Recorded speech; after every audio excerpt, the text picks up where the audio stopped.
ప్రస్తుతం ఆంధ్రప్రదేశ్‌లో నిత్యం పోలీసులు 2 విషయాల్లో అయితే వార్తల్లో ఉంటూ వస్తున్నారు. నిత్యం ఇంతకుముందు దూరదర్శన్‌లో వచ్చే వీక్లీ సినిమాల్లాగా గాదు.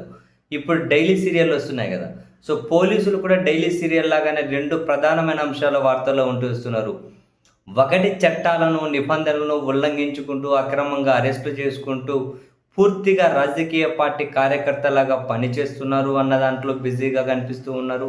వీళ్ళకి సంబంధించిన వార్తలు కనిపిస్తూ ఉన్నాయి. 2 ఇంక అన్నీ బంచికులే. సహజీవనాలు, మహిళలను వేధించడాలని, వాళ్ళ లైంగిక కార్యకలాపాలని, మొత్తం ఈ విషయాల్లో ఇటువంటి వాడికి సహకరించారు అని, దీనికి సంబంధించి చాలామంది పోలీసులు.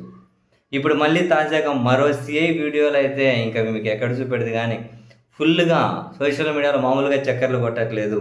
నిన్ననే ఒక మహిళ ఒక సీఐ నన్ను అత్యాచారం చేశాడు అని చెప్పి ఏకంగా కంప్లెయింటే చేశారు. ఇంక అప్పటినుంచి ఎక్కడో వెళ్ళిపోయినాడు సీఐ. ఎందుకు ఈరోజు ఆ వీడియోలు కొన్ని స్క్రీన్ షాట్లు వైఎస్ఆర్ కాంగ్రెస్ పార్టీ వాళ్ళ అఫీషియల్ ట్విట్టర్ హ్యాండిల్‌లోనే పెట్టింది.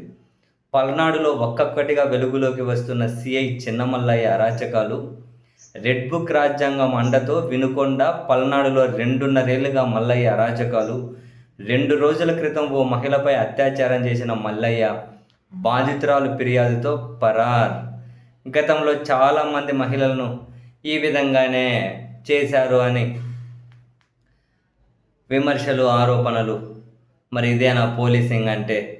ఇట్లనేనా వ్యవహరిస్తారు అని చెప్పి వైఎస్ఆర్ కాంగ్రెస్ పార్టీ వాళ్ళ అఫీషియల్ ట్విట్టర్ హ్యాండిల్లో కూడా ఈయన స్క్రీన్ షాట్లు తీసి మరీ ఇంక స్క్రీన్ షాట్లు తీసి పెట్టి మరీ రాసుకుంటూ వచ్చారు.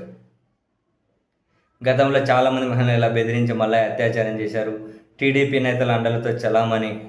ఇలాంటి పోలీసులకు ఎట్లా కుమ్ము కాస్తున్నారు చంద్రబాబు నాయుడు గారు అని ముఖ్యమంత్రి గారిని ట్యాగ్ చేసి స్క్రీన్ షాట్ కూడా బెడ్ మీద బ్రహ్మాండమైనటువంటి పొజిషన్లో పడుకొని ఉన్నారు. ఒకటా రెండా? నిత్యం ఇప్పుడు మనం మాట్లాడుకున్న 2 అంశాల్లోనూ నిత్యం వార్తల్లోనే ఉంటూ వస్తూ ఉన్నారు. సో ఇక్కడ పూర్తిగా పాలన అనేది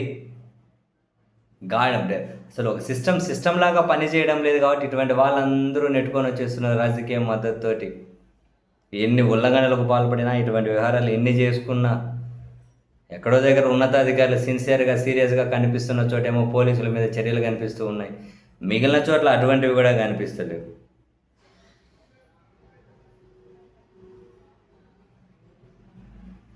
పోలీసులు వాళ్ళ దగ్గర అధికారం ఉంటుంది, అది పవర్ఫుల్ అధికారం ఉంటుంది. చేతిలో లాఠీ ఉంటుంది, తుపాకీ ఉంటుంది. ఎదురుగా ఎఫ్ఐఆర్ అనేది ఒకటి ఉంటుంది. ఏ సెక్షన్లను పెట్టచ్చు, అవి తప్పో కరెక్ట్గా తేల్చుకోవాలంటే తర్వాత దిక్కు తెలియక చావాలి. అటువంటి పోలీసులలో కీలకంగా ఉన్న వాళ్ళు కూడా ఈ విధమైన వ్యవహారాల్లో నిత్యం చిక్కుకొని వీడియోలు సోషల్ మీడియాలో ఎపిసోడ్లు లాగా విడుదలై చక్కర్లు కొడుతూ ఉంటే ఏంటండి ఇదంతా?